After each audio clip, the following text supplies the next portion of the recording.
You are not poor because you are lazy. You are not broke because you made bad choices. You are financially stuck because someone designed the system specifically to keep you exactly where you are right now. My name is Rafiz, and on this channel I share my research on finance, and I try to provide information that everyone should know, and I kindly ask you to like this video and subscribe to the channel to show your support for my work. While you were in school learning how to solve equations that will never appear in your adult life, someone else was quietly learning how money actually moves, who controls it, and how to position themselves permanently on the receiving end of it. There are two sets of financial rules operating simultaneously in every economy on Earth right now. One set is taught in schools and repeated in mainstream media, and the other set is practiced quietly by the people who own nearly everything. The average middle-class worker will earn approximately $2 million over their entire working lifetime, hand over $700,000 of it in taxes and interest payments, and retire with less than $200,000 saved, which is the direct result of following the wrong set of rules.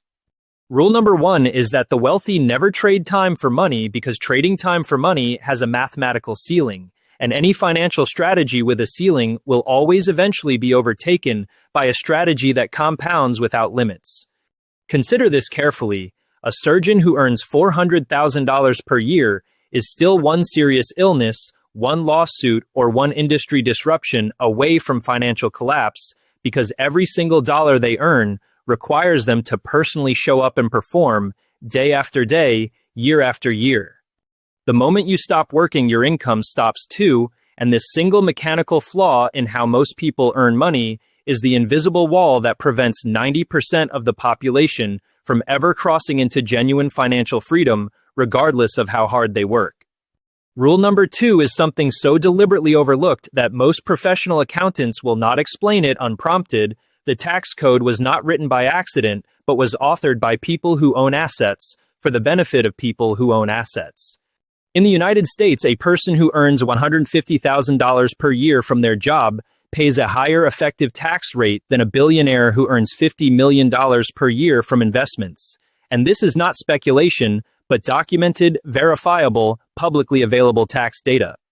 The system rewards you for owning things and penalizes you for working, which means every year you spend as an employee without acquiring ownership in anything, you are being taxed at the maximum rate while the asset-owning class pays dramatically less.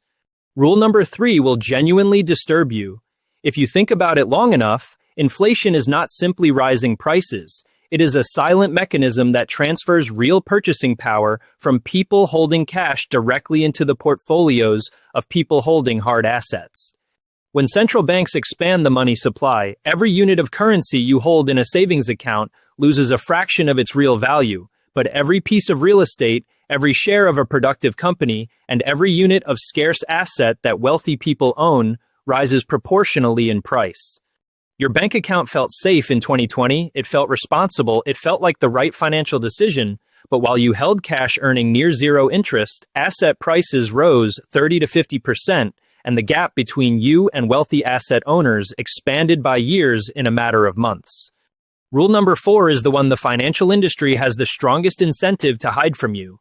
The most profitable investment opportunities on Earth are legally unavailable to you unless your net worth already exceeds $1 million.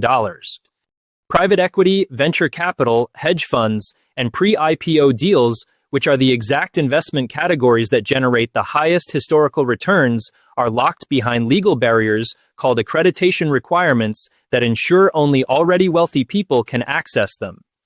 The system is not accidentally structured this way. It is a self-reinforcing loop where existing wealth buys access to better returns, which generates more wealth, which buys access to even better returns, and people outside the loop are handed index funds and told they are lucky to participate.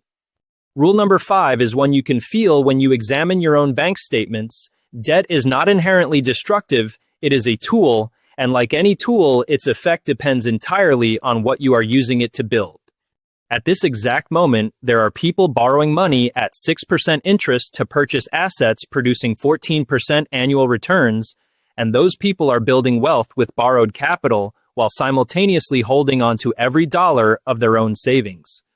And at this exact same moment, there are millions of other people borrowing money at 24% credit card interest to buy groceries, pay utility bills, purchase smartphones, and fund vacations, using debt not as a lever, but as a trap from which they statistically never fully escape. Rule number 6 hits differently once you understand it. The middle class consistently optimizes for comfort instead of ownership. And that single behavioral pattern repeated across millions of households over decades is the mechanism that transfers wealth upward generation after generation. A family that earns $90,000 per year and spends $85,000 on lifestyle experiences and consumption will accumulate far less over 20 years than a family earning $70,000 per year that redirects $20,000 annually into income-producing assets, regardless of how much more the first family enjoys their current standard of living. Nobody tells young people this clearly enough. Every luxury purchase you make today is not just money spent, it is future compound growth permanently deleted from your financial timeline. And that deletion becomes exponentially more costly the earlier in life it occurs. Rule number 7 is about time, but not in the motivational sense that everyone already knows. It is about a mathematical reality so extreme that most people genuinely cannot process it emotionally when they first encounter the actual numbers. A 22-year-old who invests $300 per month and stops completely at age 30 will, at a historical average market return, retire with more money than a 30-year-old who invests $300 every month without ever stopping until age 65, purely because of the compounding advantage of those 8 early years.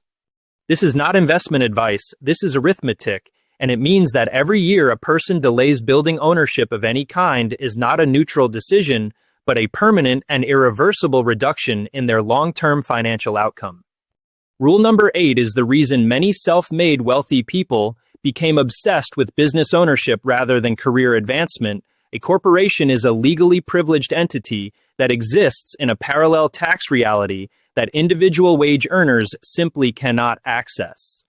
When a business pays for a vehicle, a meal, a phone, a home office, a conference, or professional education, those costs are deducted before taxes are calculated, meaning the system effectively subsidizes a portion of every business expense while employees pay full tax rates on every dollar before spending anything. Over a 30-year career, the cumulative tax and deduction difference between operating as an employee versus operating through a legal business entity can exceed $500,000, which is an enormous wealth gap created entirely by a structural difference that most people never even know exists. Rule number 9 is perhaps the most psychologically sophisticated on this list. The wealthy think in decades, while the middle class thinks in months, and this difference in time horizon produces entirely different financial decisions at every single fork in the road. A person thinking in months sells their investments during a market downturn because the short-term pain feels intolerable, while a person thinking in decades views the exact same downturn as a temporary sale price on assets they intend to hold for 20 more years. Every market downturn in recorded history has eventually recovered and exceeded its previous highs, which means short-term thinking has cost the average investor more money than bad stock picks, high fees, or any other factor that financial media obsesses over constantly. Rule number 10 is the final hidden rule, and it is the one that operates invisibly on your beliefs, your ambitions, and your definition of what is financially normal. Your environment is not neutral. It is either programming you for wealth or programming you for stagnation every single day. The financial behaviors, spending patterns, risk tolerance, and investment habits of the 5 people you spend the most time with are statistically among the strongest predictors of your own long-term financial outcomes, more predictive in many studies than your income, your education level, or your intelligence. So the real question this video leaves you with is not whether the system is fair because it is clearly structured in favor of those who already own assets. The real question is whether you will spend the rest of your life playing by the rules you were handed without ever examining them, or whether today is the day you start learning how the game is actually